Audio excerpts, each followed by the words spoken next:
Kwon Yuki dijuluki master teknik tapa. Ketika dia mengeluarkan jurus, tangannya akan terlihat seperti ada 8. Dulu Kwon Yuki adalah seorang pendekar yang bermimpi merubah Jianghu jadi dunia yang lebih baik. Tapi kenyataan menamparnya. Kehidupan cuma menunjukkan kalau para penjahat selalu bisa menjalani hidup lebih baik dari dirinya. Dan akhirnya dia sendiri jadi sosok penjahat yang saat ini sedang mengarahkan tatapan kejamnya ke Chaeryeon dan Lee Jeon. Gadis cantik itu gemetaran. Meski belum mulai bertaruh, tapi terasa ada aura yang menekannya.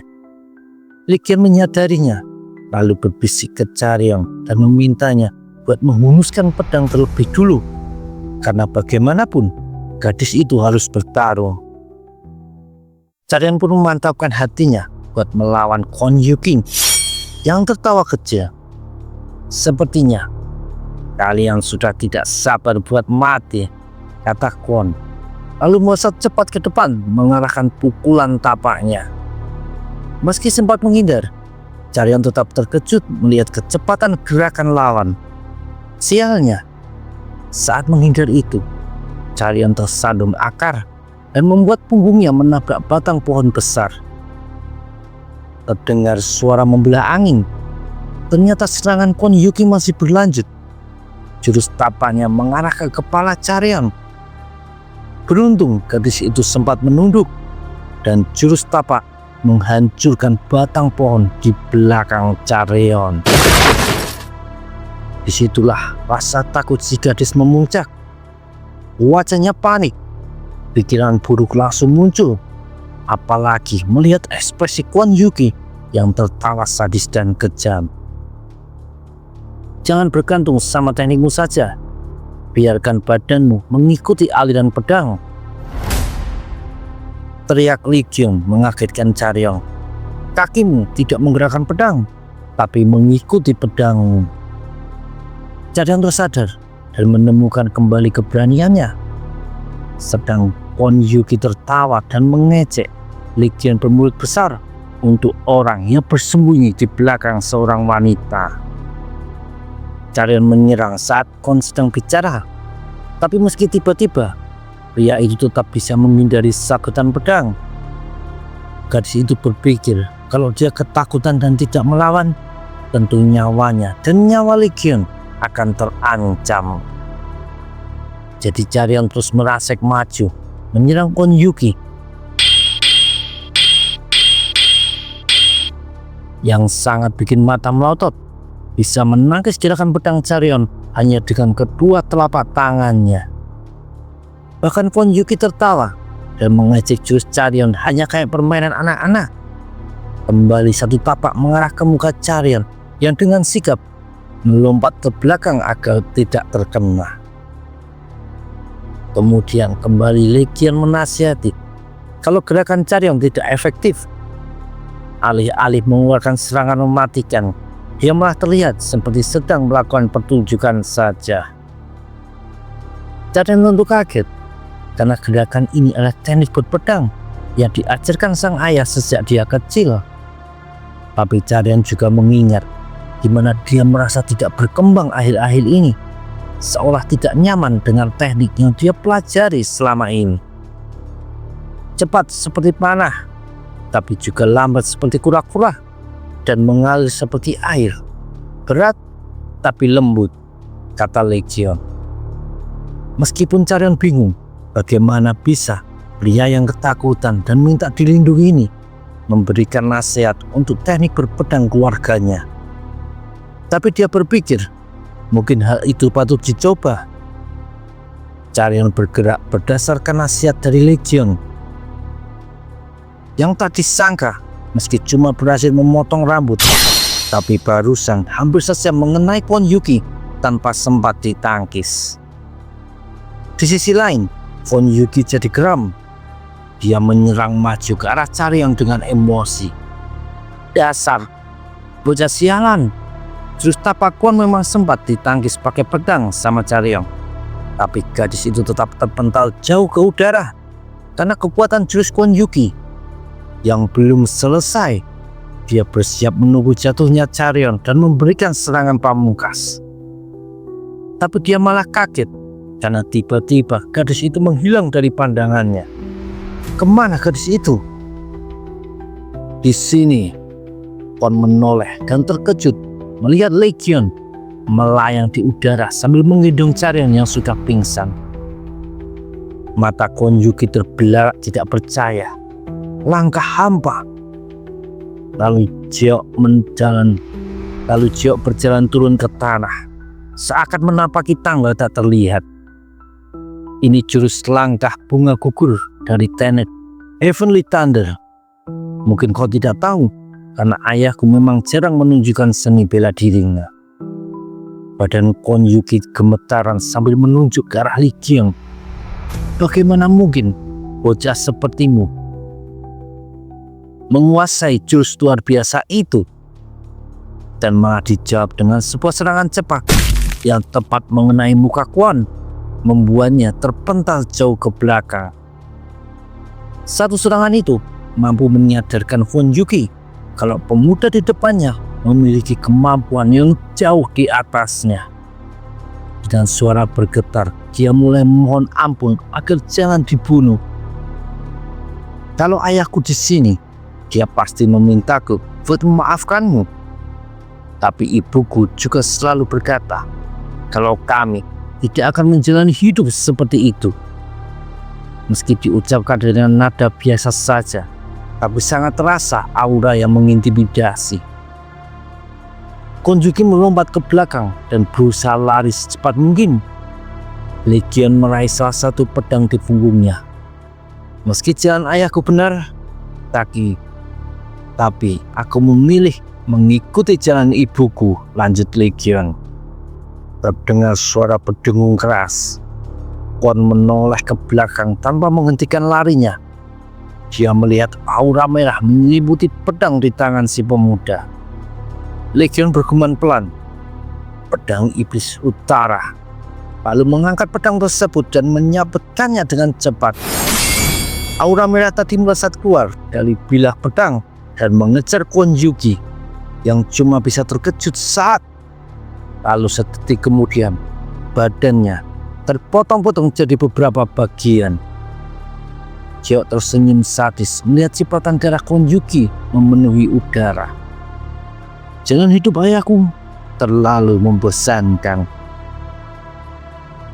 Tak berapa lama, di jalanan setapak tepian danau, Legion menggendong Charion yang masih pingsan di punggungnya. Pemuda itu bersenandung kecil sembari berjalan perlahan, dan pelan-pelan Charion membuka kedua matanya. Apa kau sudah bangun? Turunkan aku, kata gadis cantik itu, menyadari dia sedang digendong. Tapi Legion ngomong biar saja, karena Charion sedang terluka. Gadis itu bertanya, apa yang terjadi? Lalu Legion menjawab, kalau penjahat tadi tidak beruntung, dia dapat luka fatal dari pedang Charion yang digerakkan meski dengan mata tertutup sesaat sebelum pingsan. Jadi aku tinggal maju dan menghabisinya pas dia terjatuh, kata Legion. Charion terkejut dan bertanya, apa Kon Yuki meninggal? Dan Legion menjawab sambil tersenyum, memangnya dia zombie, masih bisa hidup setelah ditusuk? Gadis cantik itu jadi gemetaran mengetahui seseorang terbunuh dan ada kontribusi dari tindakannya juga. Tidak perlu terbebani, dia memang pantas mati. Lagi pula, bukankah ada pepatah, kalau mengunguskan pedang tanpa punya keyakinan buat menggunakannya, cuma akan jadi penghinaan bagi pedang tersebut, kata Legion. Charion terdiam. Dia merasa kalau pemuda ini kadang terlihat tidak peka, tapi di saat lain terlihat seperti orang yang berbeda. Ini cuma permulaan. Turnamen Dragon and Phoenix, turnamen besar Heavenly Dragon, dan penaklukan dunia, teriak Jeok. Charion tertawa mendengarnya. Iya benar, Inilah pemulaannya. Besok pagi di suatu tempat, ada gerobak ditarik 2 kuda dengan 3 pendekat sepuh di situ. Terlihat 2 arit kembar tergeletak beraura merah dan sebilah pedang berhias naga dengan aura putih. "Apa kau berhasil mendapatkannya?" tanya Ratu Iblis dengan wajah serius. Jian Mu'ad menjawab iya. Lalu dia menunjukkan sekeranjang bakpao di tangannya. Tak lama, gerobak kuda itu sudah berjalan dengan 3 pendekar di atasnya sedang menikmati bakpao. "Kita akan segera sampai di Wuhan. Kadang perjalanan pelan begini cukup menyenangkan, mengingatkanku akan masa lalu," kata Ratu Iblis. "Apa kau tahu yang teman ini katakan saat pertama kali ketemu denganku?" lanjut si nenek kepada Mu'ad. Liseng terkejut mendengarnya. "Apa kau mau menyinggung hal itu lagi?" teriaknya panik. Sedetik dia melihatku. Dia langsung berbicara dengan suara rendah. "Hei Ratu Iblis, aku tidak peduli masa lalumu, tapi sedetik kau menginjak bayangan tuan muda, kau akan mati di sini." Liseng berteriak malu mendengarnya, membuat Mu'ad tersedak. Itu waktu aku masih jadi orang yang tidak peka." Sedangkan si nenek tua malah tertawa terbahak-bahak. "Tapi siapa yang dimaksud dengan tuan muda ini?" tanya Mu'ad. Si nenek Ratu Iblis menjawab kalau itu adalah ayahnya Ligior. Sedangkan Liseng menyauti kalau dia tidak percaya tentang legion yang berpartisipasi di turnamen Dragon and Phoenix. Sejak kapan dia tumbuh besar begitu? Waktu benar-benar berlalu dengan cepat. Kupikir akan banyak anak muda yang terluka karenanya, kata Liseng dengan tertawa. Legion tidak pernah berurusan sama anak-anak, kecuali ada bocah yang pantas dihajar, kata si Ratu Iblis. Sementara itu, di kediaman keluarga Zhang, ada Ingyo yang kesal mendengar kabar kalau Legion masih hidup. Ketika pelayannya mengabarkan melihat Legion bersama nona muda dari sekte pedang kebenaran alias Chareon. Ingyo berteriak kesal menanyakan di mana Kwon Yuki, tapi langsung kaget mendengar pria itu belum ada kabarnya sejak semalam. Meski sulit dipercaya, Ingyo menduga kemungkinan Kwon Yuki terbunuh oleh pemuda bertato dengan 2 pedang besar di punggungnya itu. Lalu dia malah tertawa keras. Aku pasti gila kalau berpikiran seperti itu. Aku tak tahu bagaimana dia selamat, tapi kita akan cari tahu keberuntungan atau kemampuan di turnamen Dragon and Phoenix nanti. Terdengar suara kembang api meledak bertubi-tubi di langit biru. Di halaman luas sebuah bangunan, ada banyak penjaga bersenjata dan orang-orang mulai berdatangan untuk menonton. Banyak pendekar muda dari keluarga-keluarga terkenal bermunculan. Lalu terdengar teriakan histeris ketika seorang pemuda tampan berjalan memasuki halaman. Pemuda itu bernama Im Hagi, penerus Northern Heaven Supreme Family. Dia datang ditemani seorang wanita muda dari klan Sima yang terkenal. Lalu terdengar lagi teriakan histeris melihat sepasang pendekar muda lainnya, yang Sojang, penerus Sojang Southern Peak Alliance yang berpasangan sama Seol Behua, putri dari Greenwater Mountain Manor. Kemudian muncul Chareon dan Legion yang melambaikan tangan dan berseru berterima kasih karena dukungan orang-orang. Padahal tidak ada satupun orang di kerumunan yang mengenalinya. Chareon yang berjalan di sampingnya sampai tertunduk malu gara-gara ulah Legion itu. Gadis cantik itu menatap tak percaya ulah kaumnya Legion dan bergumam apa pemuda ini tidak nervous sama sekali. Mereka menghias tempat ini dengan indah. Sepertinya para bocah dari Northern Heaven Supreme Family menghasilkan banyak uang ya, kata Legion. Carian tersenyum mendengarnya. Legion, mari kita lakukan yang terbaik. Lalu terdengar seorang panitia berteriak, Tim 8 Dragon and Phoenix, silakan masuk. Carian segera mengajak Legion buat bergegas.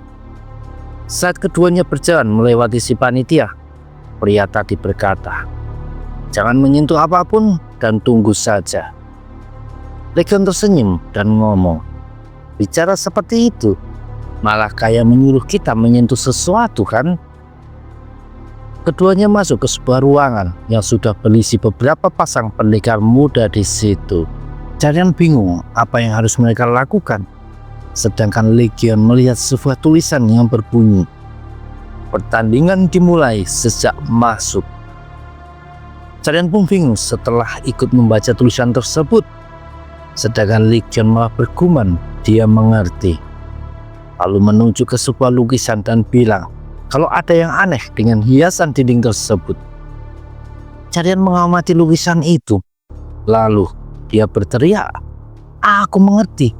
Lukisan itu berisi 18 orang dengan 18 senjata tradisional Cina.